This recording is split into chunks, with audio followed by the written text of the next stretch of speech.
Hello, everyone. Welcome back to Iggy's Toy Parade and Soldier Review. This is your host, Iggy. Yay. Thank you for that. Hey, guys.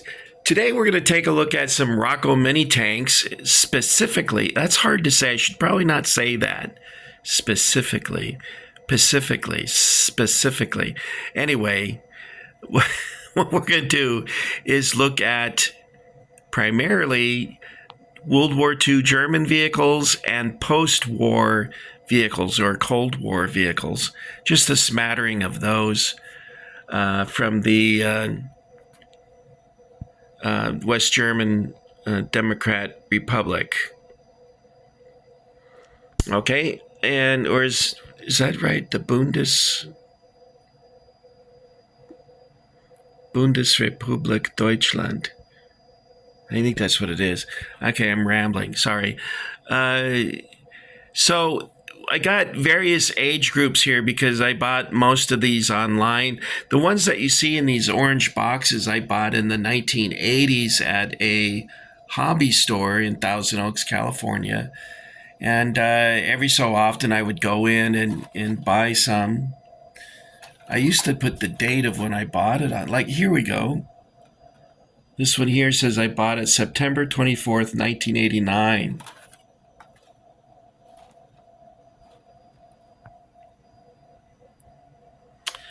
You can tell the age of vehicle based on how it's packaged, like these bubble-carded figures up here or vehicles up here. You'll see they either have this white banner or they'll have a blue banner. And the packaging that's really old will you can tell because it's not folded in the back. And what I mean by that, for instance, this one here, it's just stapled like that. Well, unfortunately, the parts would come. You see a road wheel there. For some reason, Roco mini tanks, when they're in storage, they just disintegrate. And you can put them back to, well, like for instance, here's a Kanonen Jagdpanzer. And you see that the main gun is fallen off. And here's one with the main gun attached. And these would be West German vehicles, post-war vehicles.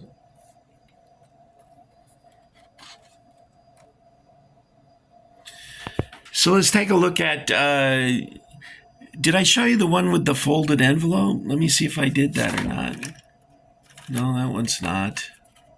How about this one? Well, you can tell this one's been repackaged. Whoa. Yeah, when you buy them on eBay, they'll say, oh yeah, mint in package, and then you get the thing and it's... Okay, here's an example of the folded envelope style of packaging.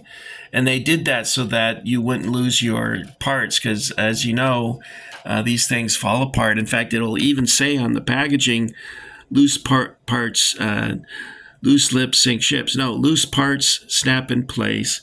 And they had to put that on there because these things just don't stay together. I imagine some people must have glued them once they got them out of the packaging. So let's take a look at what we have here. This should all be World War II German. Up front, I have a Panther.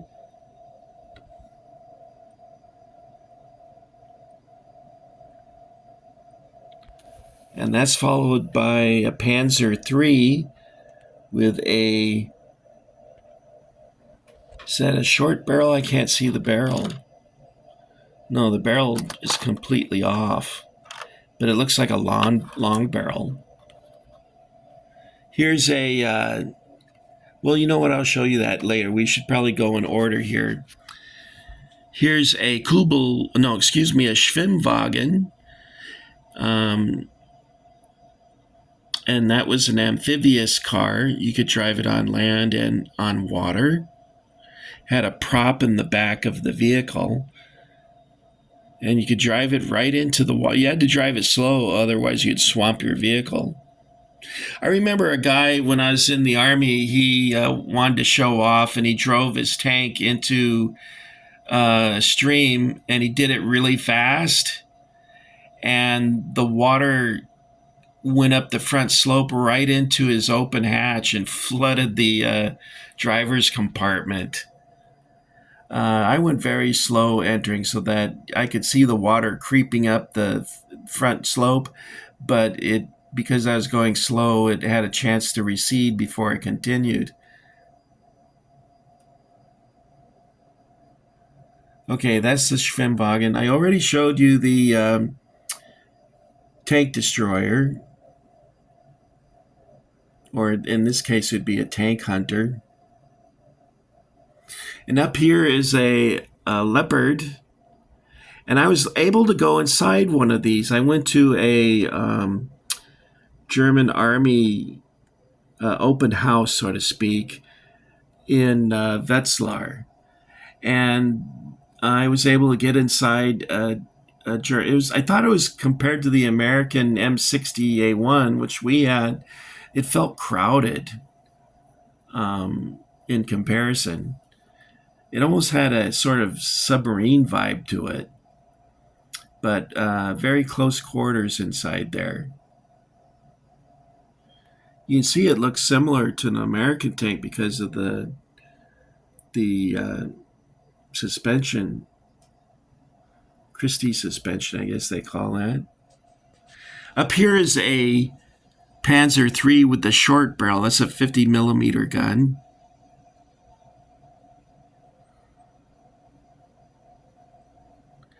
Back here, this one was a lucky find for me. I got it for like $5 and free shipping. It's a 8-wheeled armored car called a Puma. And it should give you some idea of... Ooh, my eyes are blurring out.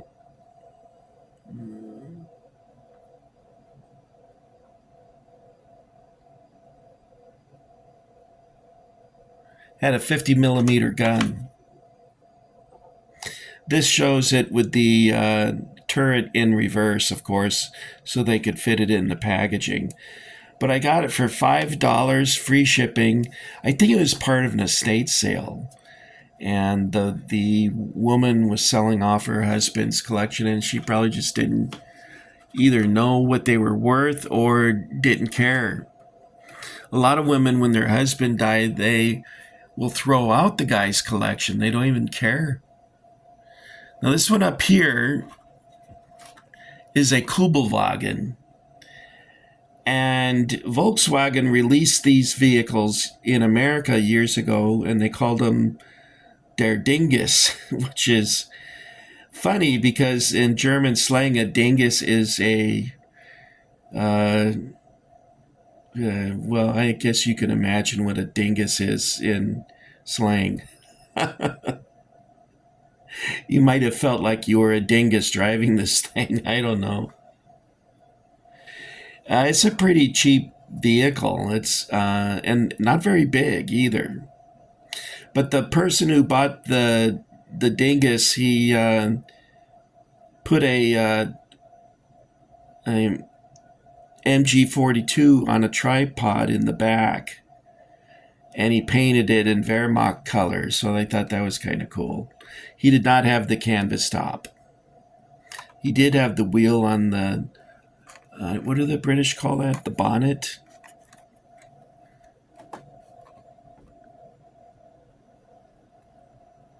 Okay, let's take a look over here. We have, it looks like a Tiger 1.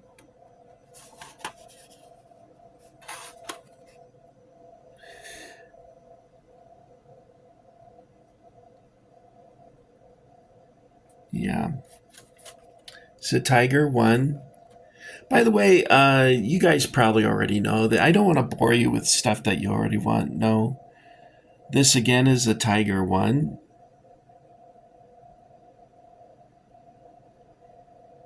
He's my favorite tank. This is a Jagdtiger, which is a like a tank destroyer, tank hunter. And this is a what they call a tractor, and this was used to pull the 88. So it would haul the crew of the 88 and then also tow the tractor in the back. I mean, the 88 in the back. And the 88 was fixed up so that it would take a crew to set it up, but it had wheels and everything. What do they call a half track in German? A Halbkette? God. Halbketten. Kettenkrad. I'm not sure. Anyway, here's a Flakpanzer. And this one is just a single gun instead of like the four-barreled version, and it does not give any information on the back. By the way, the company was started in 1960 by Heinz Rüssler, and in 2005 the company went bankrupt, and the company that took over Roco Mini Tanks divested the company of its mini tanks, because by that time Roco Mini Tanks was also making HO trains, and they decided to keep the trains and divest themselves of the military vehicles. So in 2007 a German car company called Herpa took over the production of all of the entire line of mini tanks. And you can see here's a version of the Herpa packaging. So you know you have a post-2007 vehicle if you see a package like this. It says it's made in Slovakia. These, I think, were made in Austria. I actually got to see the headquarters for Roco Mini Tanks when I was in Salzburg. I was on a tour bus. We're driving by, and I look out the window, and it says Roco Mini Tanks, and I yelled, and everyone was startled because I go, look, it's Roco Mini Tanks, and everyone looked at me like, what the freaking fudge is Roco Mini Tanks? But I was all excited to say, because they were still in business at that time. Let's see, when was that? 1982. Over here we have another tractor, but this one is set up with an anti-tank a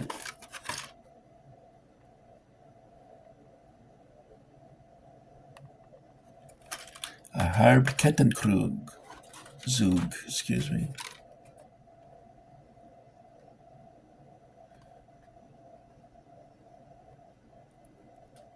And Ausführung. Man, it's hard to speak German, unless, of course, you're German. What is over here? Here we got a Panzer IV with a short barrel, and I think it also comes with a long barrel. Oh, it's got a turret with the skirts. You know how they would put extra armor around the turret or around the skirts on the tracks. Here's an Opel Blitz truck. I think the Opel Blitz was a 3-ton truck. And of course it doesn't tell us here.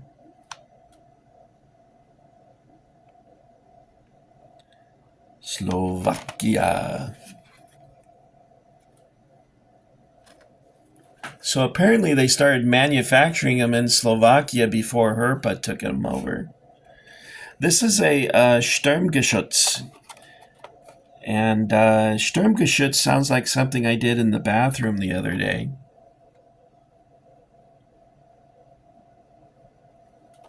I think I've said that joke last time I did this. So forgive me if you guys, this is like second round for you. You're like, oh, guy, Iggy, you're saying the same stuff you did last time.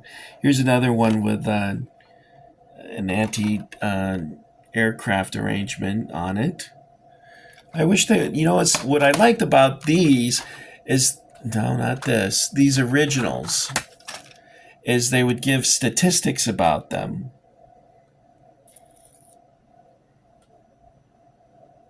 See that? It says crew of 4, an engine was a 500 horsepower. I like that about these original packaging. These don't say anything. Well, they do, but it just says empfohlen für den Modelbauer ab 14 Jahre. So model builders over 14 years old, I guess that means. Okay, guys, this is my mini tank collection. And I hope you enjoyed seeing this. I might do one with the American vehicles. I'll have to see how this one flies with you guys. And is my light on? I guess it's on. Yeah, I guess so. It's just so dark in here.